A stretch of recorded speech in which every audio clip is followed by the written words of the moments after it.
ستا د مینې خریدار یم طلبګار یم ستا د مخ د رنګ و نور په رڼا زار یم د دیدن د ارزومن شام و سحر یم هر وخت ستا د ښکلي مخ په انتظار یم دی په کار چې منګه یو تر بله زار شو زه خو ژوند کې راه روې د دغې لار یم که د ټول اشنغر خان یم ملک یم خو ستا مینه کې اشنا تر خور و خوار یم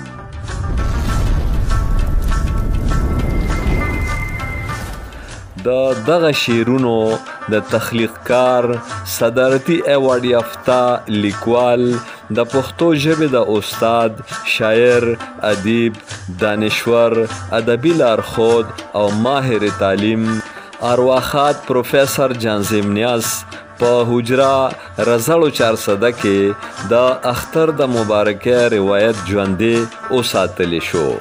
او د هغوی د زامنو ډاکټر کاظم نیاز او میرویس خان نیاز په شمول د نیاز کورنۍ کشرانو د غټ اختر په دویمه ورځ په حجره کې اوږده ناسته وکړه د لرې او نږدې سیمو او خوشا بیلابیلو ګڼو شخصیتونو سره سره په درزنونو کلیوالو او شاعرانو ادیبانو حجرې ته راتګ یقیني کا د ستړي مشي او اختر مبارکه د حجره کلچر او د یوځای ناستې پاستې خواږه روایات تازه شول د کم چې په موجوده دور کې د ټولنې اساسي ضرورت دی ادبي لارښود پوهان جانظیم نیاز صاحب به چې د کرکې او نفرتونو نه هیڅ نه جوړیږي ما همیشه د بل د مشورې پرون تندي احترام کړی دی ځکه چې د سلام مشورې فیصلې همیشه ښې نتیجې راوړي او په ټولنه کې د سترګو اوچتو ساتلو دپاره ضروري ده چې انسان همیشه په خپله وینا په خپل لوز او قول ټینګ پاتې شي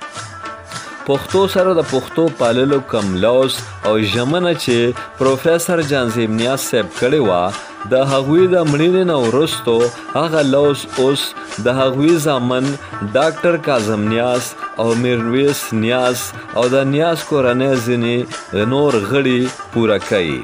ډاکټر کاظم نیاز د وفاقي سیکرټري په حیث د خپلو درنو ذموارو سره سره د خپل پلار نوم ته د منسوب صوبایي ادبي تنظیم نیاز ادبي سنګر خیبر پښتونخوا سرپرست هم دی بلخوا میرویس نیاز د یو اعلی پولیس افسر نه علاوه د نیاز ادبي سنګر وایس چیرمن ایډمن دی او دغسې دواړه رونه د سنګر د کابینې او کلچر وینګ د نورو غړو په ملګرتیا او ملتیا